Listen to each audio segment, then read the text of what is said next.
नमस्कार। मैं हूं एस्ट्रोलॉजर प्रमिल चतुर्वेदी।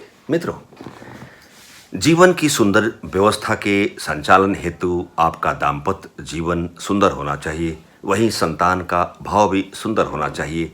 आपका जीवन साथी बेहतर है और आपके संतान की प्राप्ति बेहतर मोड में है, अर्थात आपका जीवन परिपूर्ण है, आपका जीवन सुंदर है। आज इसी क्रम में, इस बिंदु क्रम में, अर्थात संतान कब होती है, संतान प्राप्ति में बाधा का योग कब बनता है, अर्थात एस्ट्रोलॉजिकल ज्योतिषी योग के तहत ऐसे कौन कौन से भाव जो परिलक्षित होते हैं, ऐसे कौन से ग्रह जिम्मेदार होते हैं जो आपके जीवन की इस सुंदर व्यवस्था में संतान प्राप्ति का समागम बेहतर योग देती है अथवा संतान बाधित योग के रूप में परिलक्षित होती है। इस छोटे से इस बिंदु क्रम में छोटी सी वाक्यांश का प्रस्तुतिकरण आपके समक्ष करता हूं। मित्रों, मुख्यतः दो ग्रह जिम्मेदार होते हैं। जहां शुक्र को प्रजनन क्षमता का कारकत्व ग्रह माना गया है, वहीं बृहस्पति को संतान का कारक ग्रह माना गया है। वहीं 12 भाव रूपी जो हमारी जन्म कुंडली होती है, उस कुंडली में प्रथम भाव तनु भाव और पंचम भाव संतान भाव और नवम भाव जो दूसरी संतान के भाव अथवा भाग्य भाव अथवा आध्यात्म भाव को चरितार्थ करती है। अर्थात लग्न और लग्नेश पंचम और पंचम भाव का अधिपति ग्रह अर्थात पंचमेश और 9th हाउस और नवमेश की पोजीशन भी देखनी जरूरी होती है। साथ में बृहस्पति और शुक्र की आपके जन्म कुंडली में किस प्रासंगिक मोड में उसकी स्थिति बनी हुई है, इसको भी देखना जरूरी होता है। मित्रों, जब शुक्र अस्त हो जाए, वक्री हो जाए, नीच का हो जाए या सूर्य से निस्तेज हो जाए या शुक्र जिस भाव अच्छे भाव में उसकी पोजीशन न हो, अर्थात छठे अष्टम और द्वादश व्यय भाव में हो जाए, उसी प्रकार बृहस्पति नीच का वक्री हो जाए या अस्त हो जाए, निस्तेज हो जाए या जिस भावगत पोजीशन में बृहस्पति विराजमान हो वहाँ से पाप कर्तृ योग बन जाए अथवा बृहस्पति शुक्र अंश में बहुत कमजोर हो जाए या दूषित ग्रहों से युतिबद्ध हो जाए, शनि राहु अथवा केतु से युतिबद्ध हो जाए, शुक्र येन केन प्रकार पीड़ित हो जाए तो समस्या आने लगती है, अर्थात संतान भाव में बाधा का योग स्वयंमेव बनने लगता है।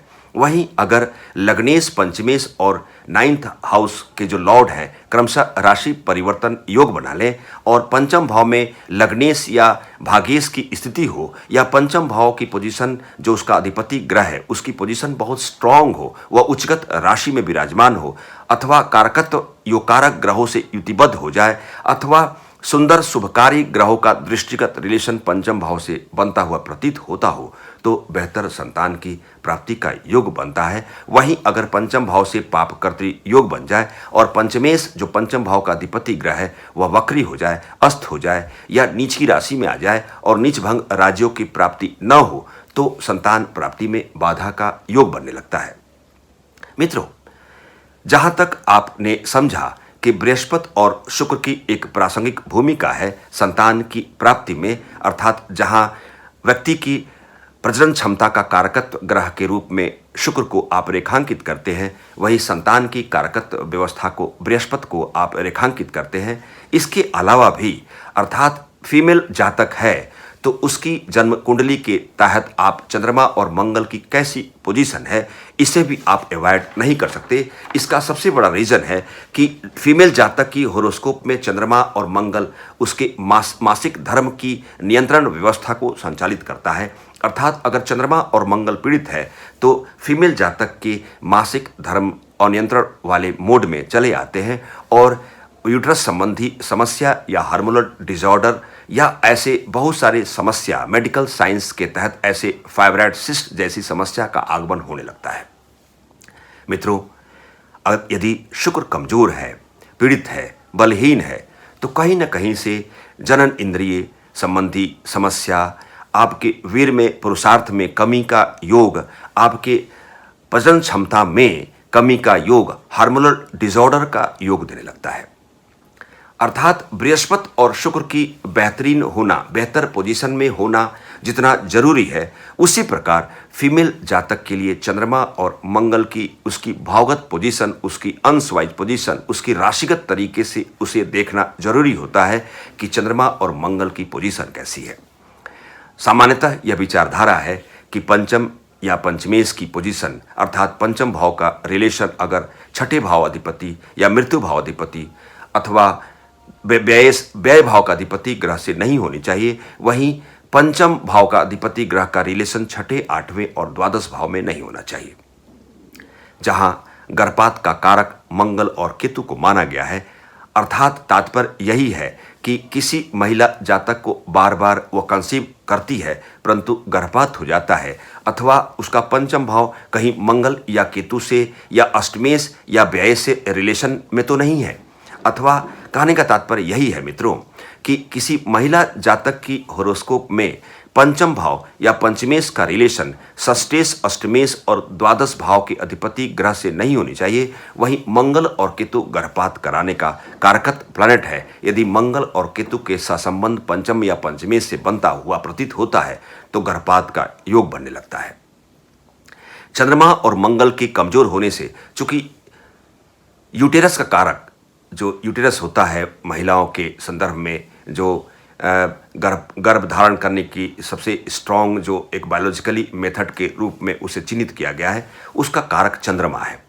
जब चंद्रमा कमजोर होता है तो यूट्रस संबंधी समस्या आने लगती है। जब मंगल कमजोर होता है तो मासिक धर्म संबंधी समस्या आने लगती है।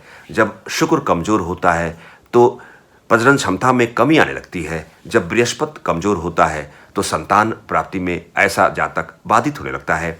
वही पंचम भाव जहाँ संतान भाव है, 9th हाउस जो दूसरी संतान की भाव को व्याख्यात करता है, वहीं तनु भाव, लग्न भाव, अर्थात अगर भावगत श्रृंखला में अगर आप देखते हैं तो लग्न, लग्नेश, पंचम, पंचमेश और 9th हाउस का लॉर्ड की पोजीशन अच्छी होनी चाहिए। कभी कभी अप्राकृतिक तरीके से या मेडिकल इंटरप्रिटेशन के तहत अर्थात मेडिकल सुझाव के तहत, जैसे IVF की बात करें, अप्राकृतिक तरीके से संतान प्राप्ति का योग बनता हुआ भी पाया जाता है। अर्थात जब किसी जातक की होरोस्कोप में पंचम भाव पीड़ित होता है, अथवा बृहस्पति और शुक्र की पोजीशन अच्छी नहीं होती है, अथवा महिला जातक के लिए चंद्रमा और मंगल की पोजीशन बेहतर नहीं है, अथवा जब शनि, राहु और केतु का रिलेशन पंचम या पंचमेश से अर्थात संतान भाव पंचम भाव के रूप में व्याख्यात किया गया है, संतान भाव के अधिपति ग्रह का रिलेशन शनि, राहु या केतु से हो जाए, या शनि, राहु, केतु का दृष्टिगत रिलेशन या स्थिति वाइज पंचम भाव से उसके रिलेशन बनते हैं, तो कभी कभी ऐसा चिन्हित किया गया है कि अप्राकृतिक तरीके से संतान प्राप्ति, जैसे यथा IVF के माध्यम से संतान प्राप्ति का योग बनता हुआ प्रतीत होता है। मित्रों, एक छोटी सी व्याख्यान के तहत संतान प्राप्ति के योग के उस भाव के रूप में जहां पंचम भाव की विशेष भूमिका है, वहीं बृहस्पति और शुक्र की भी विशेष भूमिका है। महिला जातक के लिए चंद्रमा और मंगल की विशेष भूमिका है। वहीं षोडश वर्ग चार्ट में D7 अर्थात सप्तांश वर्ग चार्ट की भी विशेष भूमिका है। अर्थात यह भी देखना है आपको कि पंचम भाव का अधिपति ग्रह की व्यवस्था सप्तांश वर्ग कुंडली में कैसी है। मित्रों, संतान प्राप्ति में यदि आप बाधित होते हैं और आप महिला जातक हैं तो प्रथमतः उसके उपचार स्वरूप चूंकि सूर्य की उपासना करना बहुत जरूरी है। नित्य प्रातः आप सूर्य को अर्घ दें। ताम्र पात्र में गंगा जल और रोली डालते हुए ओम घृणे सूर्याय नमः के इस जाप द्वारा आप सूर्य को अर्घ दें। साथ ही बाल गोपाल, लड्डू गोपाल की पूजा उपासना में आप विशेष ध्यान दें। बाल गोपाल की विशिष्ट आराधना प्रातः और सायंकाल में करें, अर्थात एक मातृत्व की भावना होनी चाहिए। आप अपने आत्मिक संतुलन के तहत मातृत्व की भावना से बाल गोपाल की आराधना करें और लॉर्ड कृष्णा के बीज मंत्र अर्थात क्लीं कृष्णाय नमः एक माला 108 आवृत्ति जाप करें। मिश्री का भोग प्रातः और सायंकाल करें और कपूर की लौ से आप लॉर्ड कृष्णा की आरती करें। सूर्य की उपासना और लड्डू गोपाल अर्थात बाल गोपाल की उपासना के साथ आप अगर पुरुष जातक हैं तो आपको देवी उपासना पर विशेष ध्यान देनी चाहिए।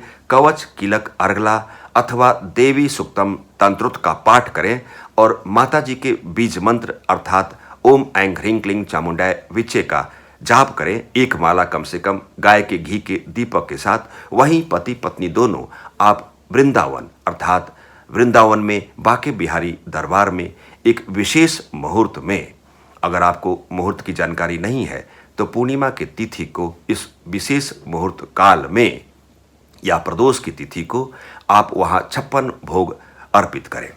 मित्रों, आत्मिक संतुलन के साथ ईश्वर की उपासना, ईश्वर की आराधना से बहुत सारे चमत्कार होते हैं। उस चमत्कारिक तरीके से अगर आप उसे फील करना चाहते हैं तो अपनी फीलिंग मोड को परमात्मा के उस व्यवस्था से जुड़ने का प्रयास करें। जैसे मैंने बताया माताओं को, बहनों को, कि आप मातृत्व की भावना से बाल गोपाल की आराधना करें। निश्चित रूपेण आपको सफलता की प्राप्ति होगी। नमस्कार, मैं एस्ट्रोलॉजर प्रमिल चतुर्वेदी।